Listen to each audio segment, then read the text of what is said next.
Hello, it's Friday the 1st of April and you're watching Scotland at 7 with me, Hugh Stewart. I'm going to begin tonight with the latest we have from the Ukrainian war. Now this brings us to day 37, and the latest we hear, first of all, Mayor of Kyiv, Vitaly Klitschko, has today said that huge battles are being fought to the north and the east of Ukraine's capital. The governor of the Kyiv Oblast, the region, says that although Russian troops were withdrawing from some areas, they are consolidating in others. Mayor Klitschko advised residents thinking of moving back to Kiev that they should delay their return because, as he said, the risk of dying is pretty high. We've heard other reports that suggest that there are no Russian troops currently in the Kyiv Oblast. That's unsubstantiated though. Mariupol on the southern coast, 42 buses, or some reports say 54 buses, and with some private cars, were escorted out of the besieged city of Mariupol by the Red Cross, heading for Zaporizhia. It's thought that about 2,000 people were on the convoy, leaving around 150,000 in that heavily bombarded city, with very little food, water or medicine. The Red Cross did not receive permission from the occupiers to bring in any humanitarian aid. Russia's bombardment of Ukraine's southern port city of Mariupol has caused at least $10 billion worth of damage to infrastructures, according to preliminary estimates by the local authorities there. Every crime, every murder and act of destruction committed by the aggressor must be recorded and passed on to the International Court for Justice, according to the City Council, who were quoting Mayor Vadim Boychenko. It said a special committee of councillors would be responsible for recording such acts. Russia has today accused Ukraine of, for the first time, launching an attack on Russian soil. Russia's governor of Belgorod said that 2 Ukrainian helicopters fired rockets at an oil facility 25 miles inside the border. Dmitry Kuleba, Ukraine's foreign minister, said, "I can neither deny nor reject this claim because I simply do not possess all the military information." Meanwhile, online negotiations between Russia and Ukraine have resumed, although Dmitry Peskov, Kremlin spokesperson, said that these alleged Ukrainian attacks on the fuel depot does not create comfortable conditions to continue the talks. The decommissioned nuclear power plant at Chernobyl will be inspected as soon as possible by the Director General of the International Atomic Energy Agency, the IAEA. In the first of a series of nuclear safety missions to Ukraine, where the government says that most Russian troops have withdrawn. Ukraine's state power company Energoatom said that departing Russian soldiers have received significant doses of radiation after digging trenches in the forest within the exclusion zone. Russian Foreign Minister Sergei Lavrov said during a visit to India that the peace talks should continue and there was, in his words, much more understanding on the Ukrainian side of what he described as the situation in Crimea and Donbass. China and the EU met virtually for the first summit in 2 years, with Brussels keen for assurances from Beijing that they will neither supply Russia with arms nor help Moscow circumvent Western sanctions. Those talks were continuing this afternoon. Vitaly Kim, the mayor of Mykolaiv, has today confirmed that the death toll from Tuesday's attack on an administrative building has now reached 28, following searches through the rubble. The mayor accused Russian forces of timing the attack during office hours. President Zelensky said on Tuesday that there were no military targets in Mykolaiv. Turning now to the question of refugees, Nicola Sturgeon has made a statement today on published data from the UK Home Office. The data today shows that 32,200 applications have been made to the UK Homes for Ukraine scheme. However, only 4,700 visas have actually been issued, with only 210 of those for Scotland.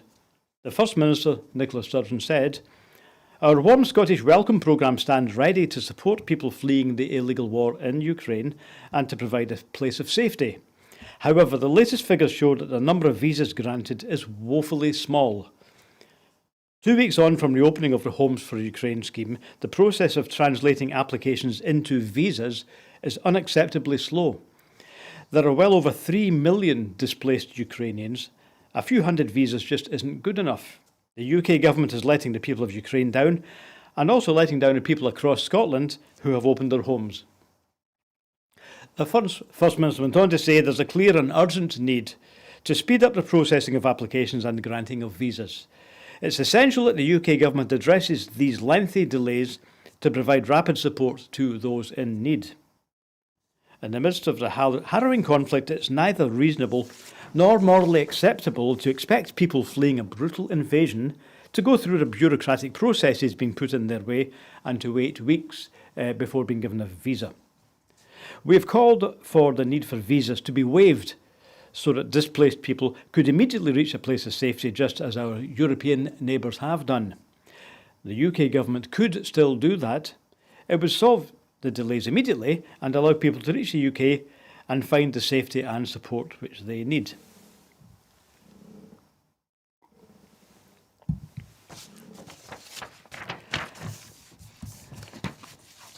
Okay, so our next story, here in Glasgow, an event took place, and I'll tell you about that in a couple of minutes. First of all, railways in the UK were privatised in 1993 in an attempt to introduce competition and make all rail companies more efficient and responsive to the market. The method was to split the railways in two. Service operators put in bids to run the trains on their region, while the track signals and stations were the responsibility of a separate body.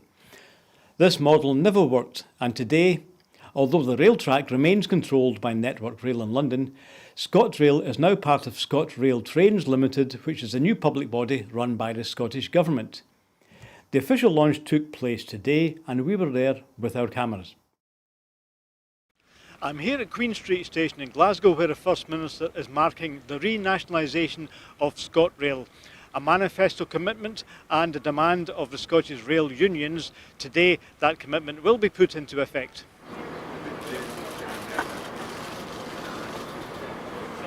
So good morning everyone, my name is Alex Hyde, I'm the Managing Director of Scottish Railway, and we've gathered here today with the First Minister to mark a historic occasion for ScotRail, and that's the return to full public ownership after 25 years.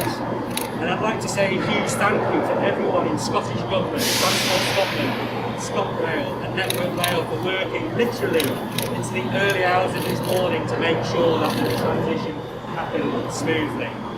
So there's change, and we can't wait to work with the new Scottish Rail Holdings and Scottish Government, making ScotRail even better than it already is today.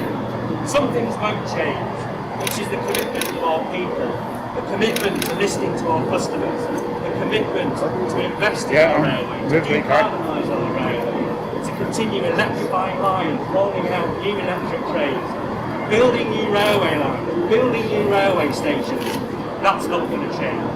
In the latest customer satisfaction survey, we delivered 90% customer satisfaction, the best of any of the regional operators. And we're looking forward to working with Scottish Rail Holdings, the Scottish Government, to make ScotRail the best operator in the UK. So thank you very much for joining us all here today, and now hand over to the First Minister. Thank you very much indeed, Alex, and it's a real pleasure to be here with all of you today. Thank you particularly to all of the young people for joining us on what is a really special day. This is a historic milestone. After a quarter of a century, Scotland's railways are back in public ownership, and I think that is something for all of us to celebrate. But of course it is only the start of the journey that lies ahead. Everybody involved in our railways, I'd like to pay tribute to everybody who works on Scotland's railways. It is in no small measure the efforts, the campaigning of them, including our railway unions, that have brought about the occasion that we are marking today. The focus of everybody, of course, is on making sure that we support our railways as we recover from the pandemic, to give the travelling public a sense of continuity and reliability on our railways. But then, from that platform, we look forward to a new beginning for our railways and even brighter times ahead. I'm joined here by the Transport Minister, Jerry Group, who will lead in the spring a national conversation about how we improve our railways for those who work in the railways, but crucially for those who travel on our trains in Scotland. So there's a lot to be excited about, there's a lot to be optimistic about today. For government, there is also a very, very heavy sense of responsibility as we take forward this publicly owned railway for the people of Scotland. But for now, let's see this as a moment of celebration. Over the weekend, children will travel free on the railway to mark this occasion, and we now look forward to ensuring that Scotland has a railway that people of this country can be incredibly proud of. So my thanks to everybody who has made today possible. Let's look forward to this new beginning and to these brighter times ahead. Thank you all very much. Okay, here we go.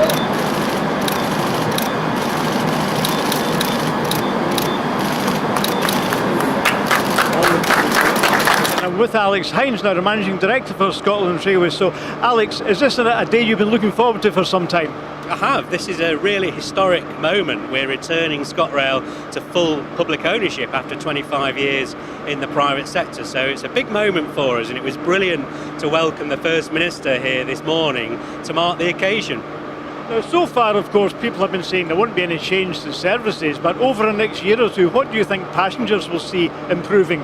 So one of the immediate objectives of any transfer like this is to make sure that there is no change, making sure that there's a smooth transition for services, which happened at O200 this morning, by the way. So it's been great that that's worked really well. We delivered a good service for customers this morning. And in the coming months and years, we're going to carry on investing in our railway to deliver even better service for customers and taxpayers. In the last independent customer satisfaction survey, we delivered a 90% customer satisfaction rating. That's the best of all the regional operators in the UK. We want to work with the new arrangements with Scottish Government to make ScotRail the best operator in the UK. So we're going to continue improving reliability. We're going to carry on electrifying our railway to decarbonise it. We're going to carry on investing in new rolling stock to make the service the best it can possibly be. And what about conditions for your staff? The unions, of course, are fully behind the renationalisation, so what sort of discussions have you had with them about continuity of their working conditions? So one of the things we needed to do as part of the transfer was to consult with the trade unions. I sat in all of those meetings, and we made sure that all our employees were transferred across to the new operator on their existing terms and conditions. That happened at O200 this morning. It's payday today, so it was really important we did that correctly. So involving our people and our trade unions has been a big part of the process, and I'm pleased to say that's gone smoothly. In terms of management and the relationship with you and government, there's a new body, of course, a hands-off body. I forget the term is, but does it make any difference to you going forward how you communicate with the government? So clearly, under the old arrangements, we communicated with government all the time, and that's not going to change. So yesterday we said goodbye to our friends at Abellio. Today we say hello to our new friends at ScotRail Holdings. So essentially the ScotRail Holdings company replaces the role of Abellio yesterday. Yeah, now I know you don't want to talk about policy, but the Scottish Government, of course, would like to go to whole hog and see the devolution of rail track and stations. Do you have good relations at the moment with Network Rail, or could that kind of communication be improved if that was also devolved?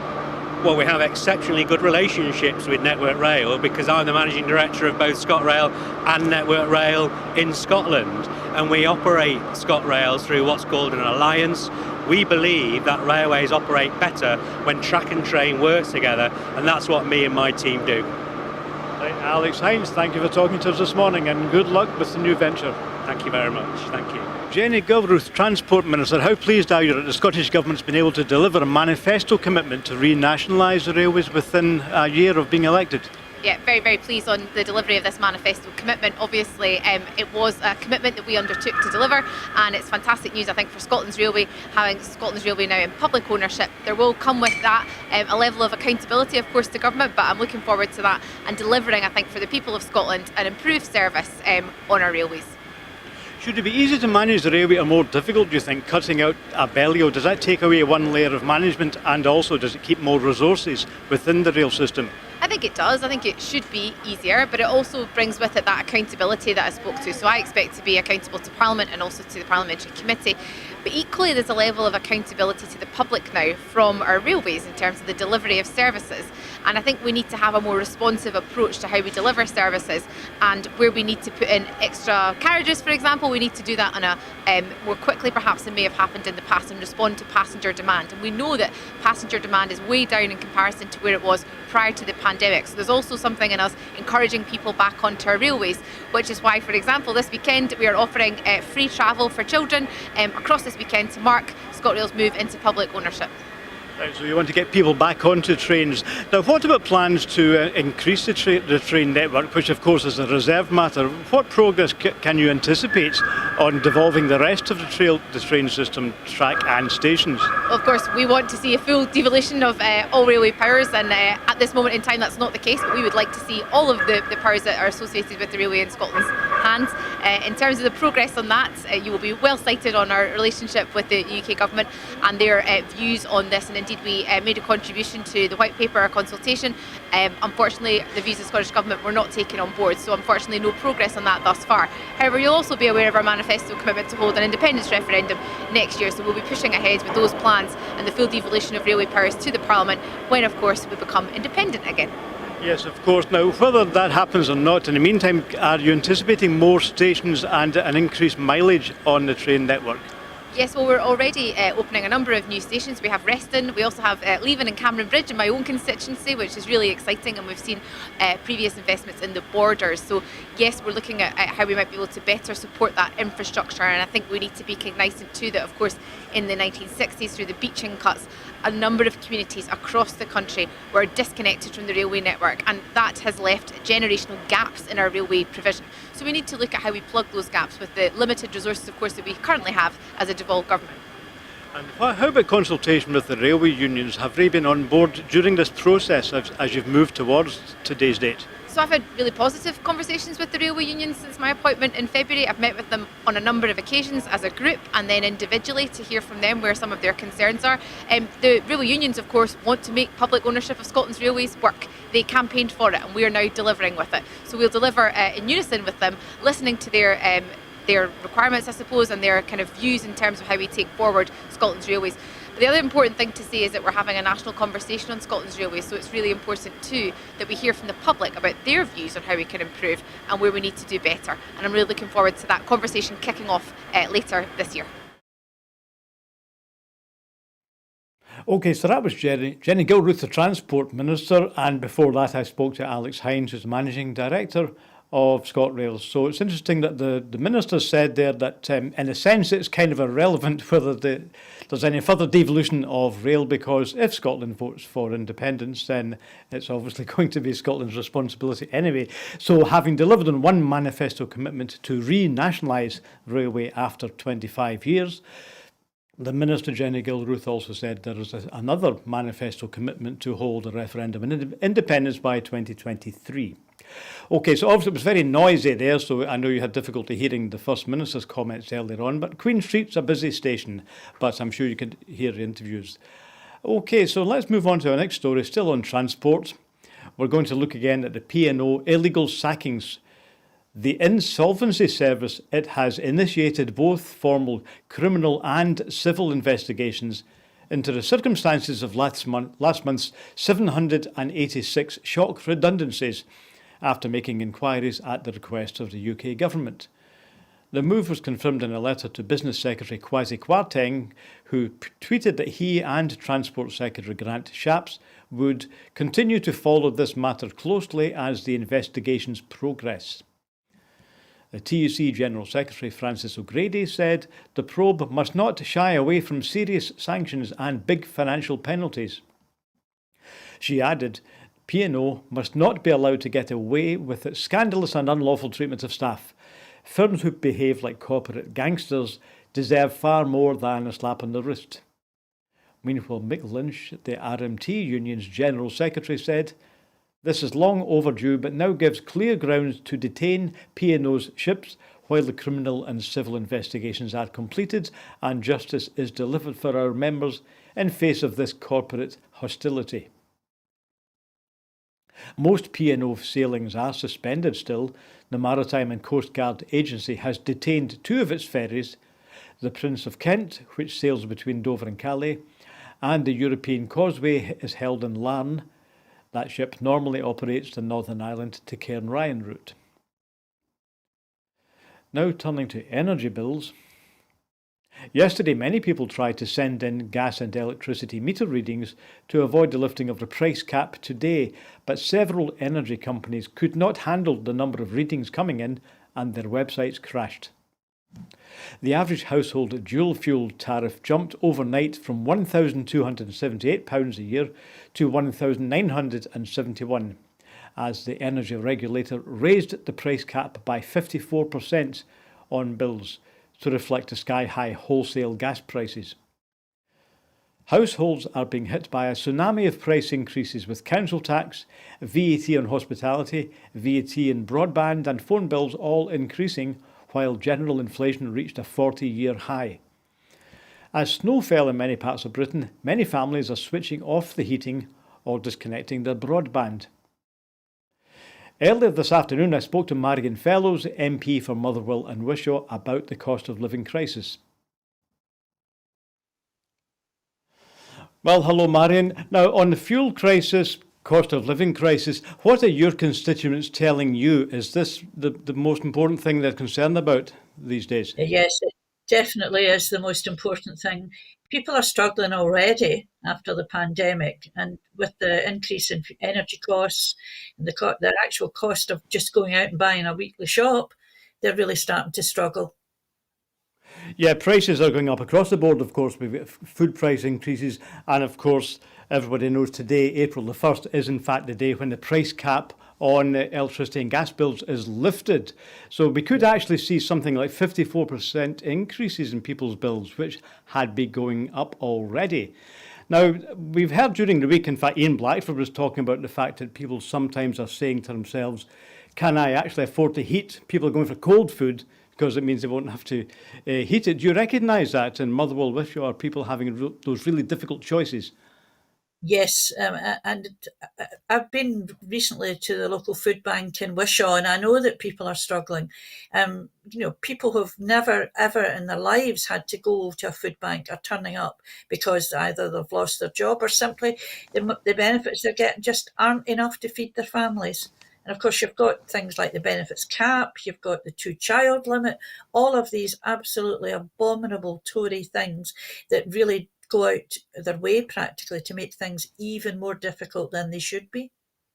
Yes, on the benefit cap, the Scottish Government, of course, has made some funding available. I don't know if they're able to mitigate all of that, but people can apply for that. But I have a quote here from your colleague Alison Thulis. She said that she has condemned Rishi Sunak, the Chancellor, who had his mini budget last week, and she said he should at the very least have scrapped the 10% hike in insurance and, of course, replace the benefit cap as the Scottish Government has done. So there are measures that could be taken, and the Scottish Government, of course, is increasing the benefits which they're responsible for up by 6%. And also, of course, the child payment doubles. So that child payment doesn't exist south of the border at all. But there are things that Chancellor Sunak could have done. But does it look to you that what happened last week in the mini budget? Was he not aware that there's a crisis on? Well, not for him, there isn't. I mean, if you're a millionaire, you don't notice these things.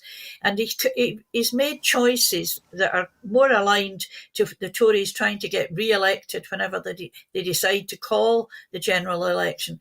It's jam tomorrow. And he would rake back and, as he sees it, put the budget back into some sort of balance.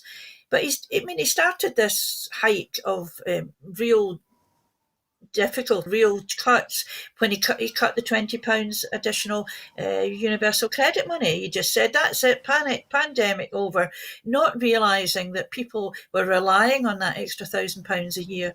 And just the changes he's made to universal credit, tapering and all of that, it doesn't matter. It's not going to make up what people have actually got used to and what they've actually been using.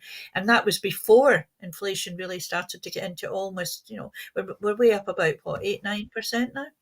Something. Yes, and inflation is probably going to be peaking at just over 7% is the latest I've heard.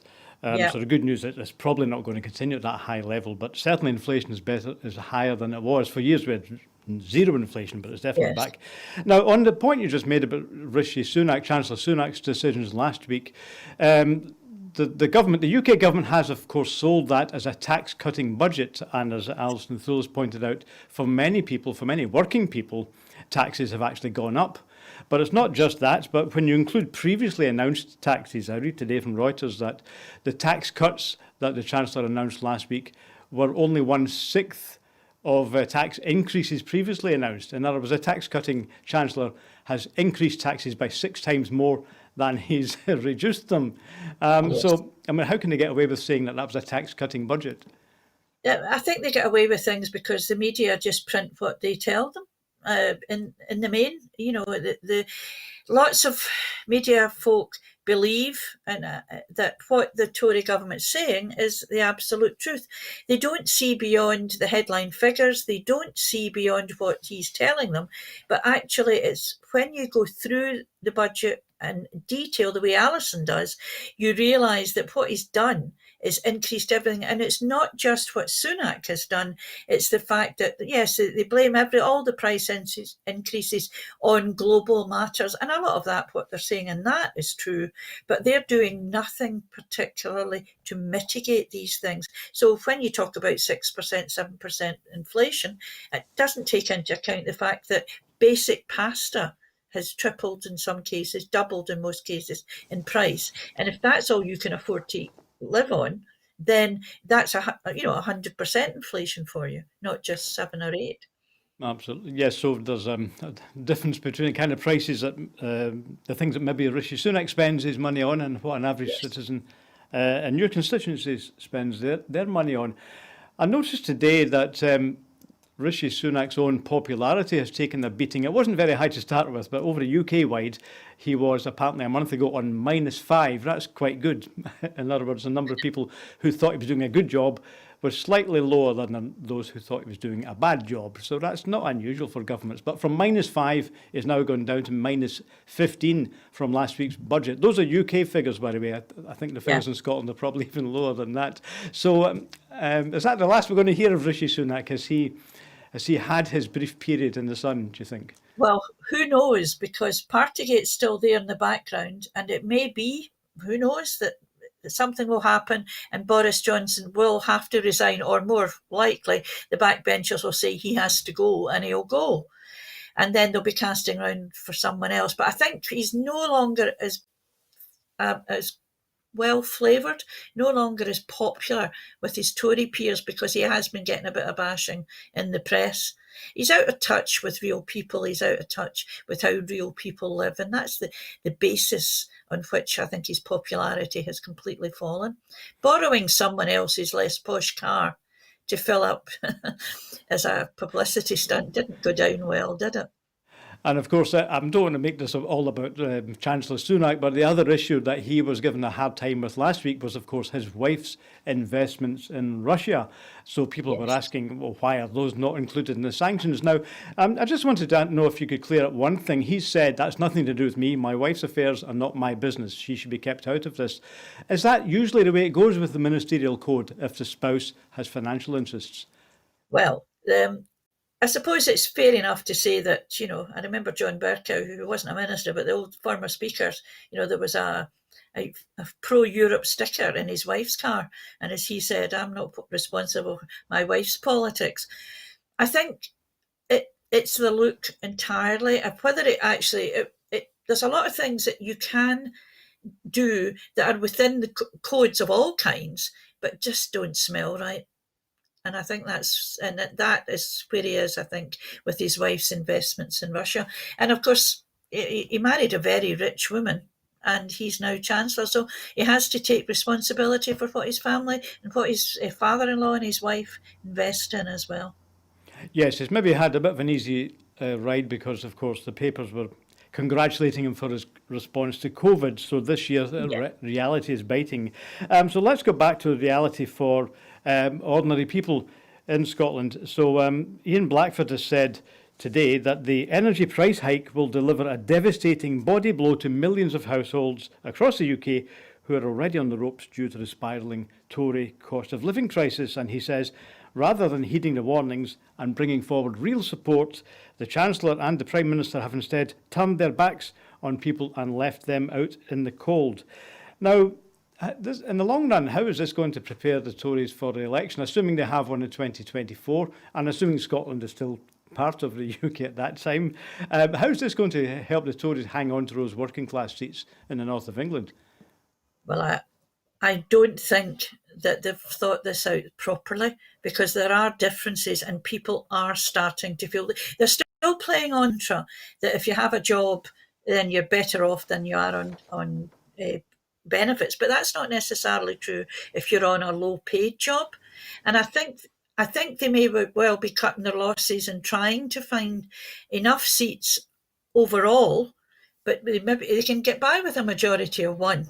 They don't need a 90-seat majority, although it helps. They can get by. You only need to have one more vote, one more seat than the opposition combined to be able to take another government. I don't think they're actually strategising where they are. I think that some of the red wall Tories are beginning to really realise that this government isn't really going to help their constituents and are starting to get quite worried. Now, back to the energy crisis, something that I've noticed on my own fuel bills, and a lot of people have been commenting, is that if you have EDF Energy, that's of course a French company. In France, they're restricted in their price increase by, I think it's something like 4%, but in UK, they can put the prices up 54%. So and if Scotland were an independent country, would we really just be nationalising or would all energy, or would we be saying to private companies, you've got to follow our rules and you've got to don't put prices up by more than inflation? So how would we tackle it if we had the powers to deal with it?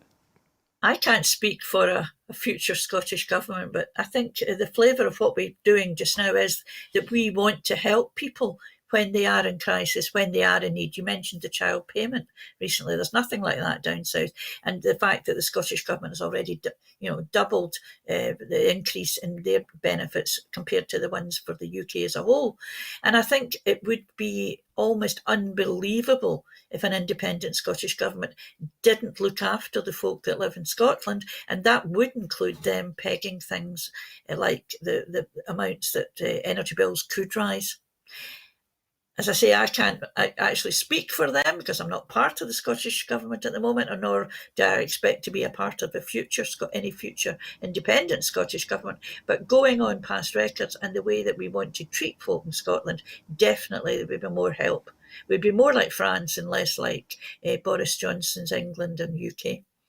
Yes, of course, it is worth mentioning it because I spoke to Jenny Gilruth earlier on today, and she reminded me that the Scottish government has been returned with a mandate to bring in a referendum on independence by 2023. So these issues will certainly be relevant moving towards that. But the issue, of course, is about Scotland actually being a net exporter of electricity anyway, even if if the just transition continues and we move away from oil and gas. So we're either whichever type of energy it is, Scotland is an exporter of it. So it's particularly bizarre, isn't it, that Scotland has to pay these high energy prices when we've actually got so much of the stuff. We're giving it away. And it's very difficult at the moment as well. Carol Monaghan asked an absolutely fantastic question at PMQs this week, and Boris was completely flummoxed. The other countries feed into our national grid, and yet Scotland pays I can't remember the exact figures,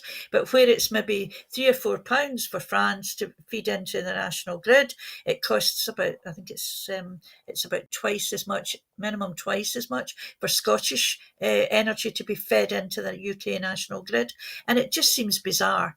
I mean, Scotland could be, well, we have so many natural resources, but we're not allowed to put them into the UK without an extreme cost to the suppliers in Scotland, and that's just nuts. That's just completely nuts. I think that, yeah, well, it is an odd system, yeah. I think it's because of well, looking at it from a London point of view, the populations in the south, the populations are in the southeast or the West Midlands, those big population areas, are a long way away from where the stuff is transmitted. So because we're further away from the south of England, we have to pay to get the electricity into the grid. So I suppose from a London point of view, it makes sense. But again, that's one of the things that you would look at differently if we Absolutely. had the decision-making power here. Yes. Now, let me move on to a new topic of same topic actually, but the SNP has today criticised the Liberal Democrats because they've abstained on the vote to mitigate the benefits cap. Elena Whittam, SP, said the hypocrisy of the Liberal Democrats knows no bounds. They proclaimed to care about the cost of living crisis, but were midwives of the Tory benefits cap at Westminster, and then sat on their hands when they had the opportunity to mitigate it at Holyrood, and that was, I think, yesterday. Meanwhile, the SNP Scottish Government is working hard to tackle the cost of living crisis, limiting powers and resources, including increasing the range of Holyrood-administered benefits by 6%, and, of course, increasing your child benefit payment. As you said, the child payment goes up from £10 next week to £20, and then to £25 at the end of the year. So she's saying the two governments could not be clearer. When the time comes for the people of Scotland to vote on the future, it's clear that independence is the only way to protect households in Scotland from Tory austerity. So again, she's making the point that if these powers were in Scotland, we could make different decisions. But what's the attitude of the Liberal Democrats in the House of Commons? They're opportunistic, I think is the word. They forget things. I mean, you may not be aware, but I have a great interest in post offices. And it was post office ministers, Joe Swinson, Ed Davey, who started the prosecutions for the Horizon scandal actually started under them, but they have completely divorced themselves from that. They think that they matter and they're trying to find real reason to matter, but they don't, and they're so low in the polls overall that it's really they tend to be one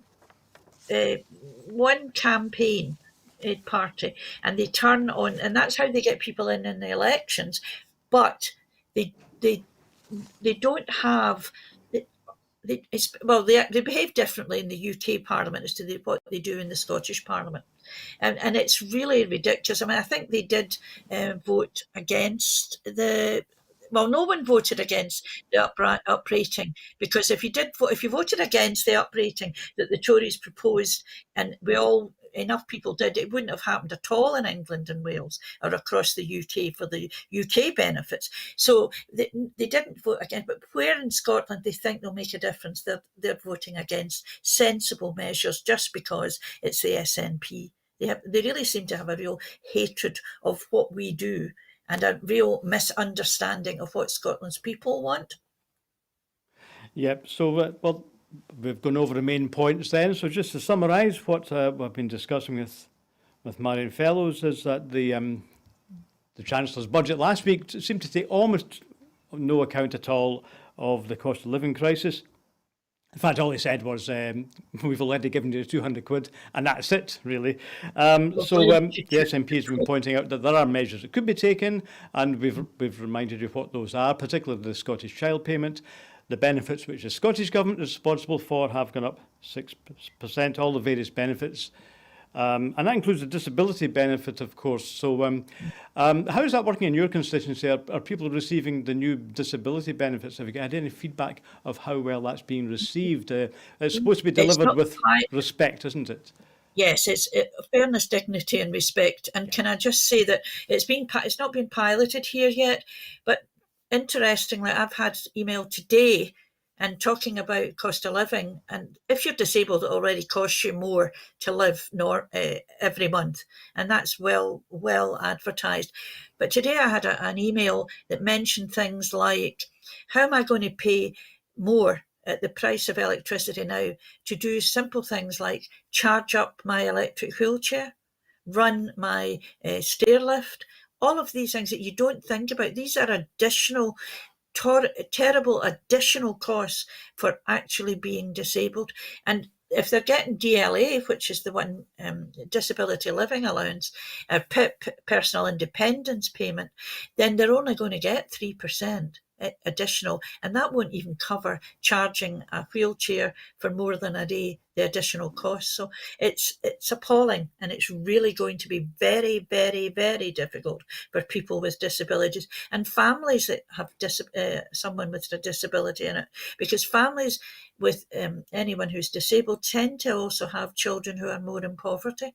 It's a huge problem, and it's not one that the UK government actually wants to address.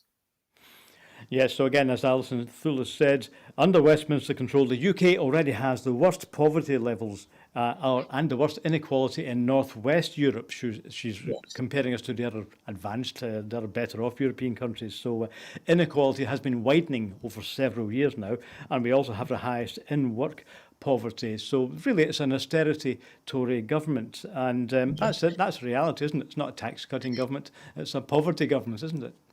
It's a government that doesn't understand how real people live, and their mantra is you're better off being in work, but you're not better off being in work if the number of people in work who get benefits is rising, because their living wage, so-called, or what Alison likes to refer to as their pretendy living wage, doesn't actually afford people enough money to live in a decent way in general, and especially when you consider the number of people who are in full-time work who are actually receiving universal credit top-ups. It makes no sense. It is absolutely crazy. So large companies are paying people minimum wages, and us as taxpayers are topping up the money that these people should need to live, and even then it's not enough. And we're paying for the terrible wages that some companies are paying their workers. And that's not right. And it should be a government that insists that there is a real living wage, the one that would cover people's actual living costs. Yes, so that's so let's just draw it to a conclusion there. Marion, I dare say you'll be busy over the next couple of weeks with the council elections coming up on the 5th of May, I think it is. 5th of May. Happy birthday to me. Oh, is it? Right. Happy birthday when that comes. I'm sure we'll be covering that thoroughly. Okay, so that was Marion Fellows MP for Motherwell and Wishaw, speaking in her Wishaw home today, back from London.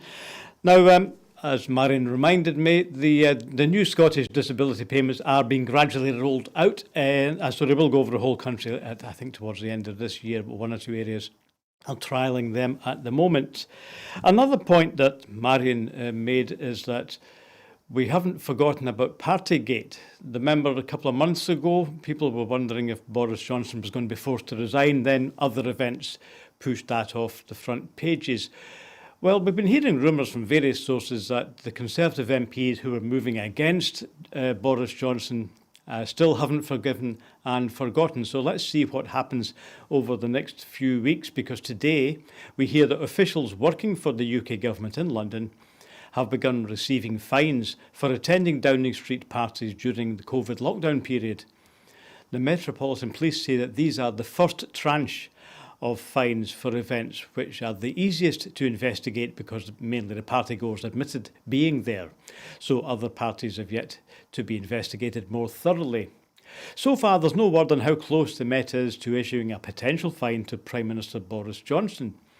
Number 10 has said that any fixed penalty notice given to the Prime Minister will be made public, although Mr Johnson, thought to have been at several of these events, has said that receiving a fine would not mean that he had broken the law. Meanwhile, Kit Malthouse, who's the policing minister for the UK government, has given the opinion that getting a fine does in fact mean exactly that. He said, "A fixed penalty notice means police have a reasonable belief that you have broken the law, although you still have a right to challenge it if you want." So that's where we are on Partygate. The fines are now being issued. And so that's a story which again is going to roll for the next couple of weeks. So has the big dog been saved yet? So that's it for tonight. So I'm just going to wind up by reminding you that we're back on Sunday for the Full Scottish. That's our Sunday lunchtime programme. My colleague Andrew will be presenting that one. So thank you to Marion Fellows for joining us earlier on this afternoon. And it was good to interview both the Transport Minister, Jenny Gilruth, and the chairman of ScotRail. So I'm sorry we couldn't hear too much of the First Minister's words, but that's a busy station at Queen Street, a busy working railway station. So finally, can I remind you all that we receive no public funding, and the only income we have actually is from the people who have contributed to our appeal, and that is on the screen below me. If you go on our website, it really would be great if you could click on the direct debit button and contribute whatever you can, 5 or 10 or 100 a month. I know that the bills are going up, and so are ours, of course. So it's quite difficult to keep things going here as it is. However, we do want to expand the range of programmes. It's our strong view that we do need independent broadcasting in Scotland. And when you look at the other broadcasters, they are really London-based, and there isn't really, in our opinion, an actual Scottish broadcaster, although there are some other broadcasters with Scotland in the name, but they're actually part of UK organisations. So I think, and my colleagues here think, that we really need to make Broadcasting Scotland the basis of an independent broadcaster, we're able to run out rolling news for Scotland. We can only do that with your help and with your funding. So thanks very much if you are one of our supporters. And if you've just dropped in, then please consider contributing a regular monthly amount. And finally, why don't you pass it on too? If you enjoy watching any of our programmes, or you want to see the interviews again, then please watch and also pass it on through YouTube or social media. Tell other people about us, and let's see if we can spread the word. Remember, as Jenny Gilruth said, the Scottish Government has been returned to deliver a referendum on independence by 2023. So we will need to cover that. So let's make sure we're still there. Okay, that's enough for me tonight. So thanks for watching. That's it for Scotland in 7 on Friday the 1st of April. I'll see you later. Bye.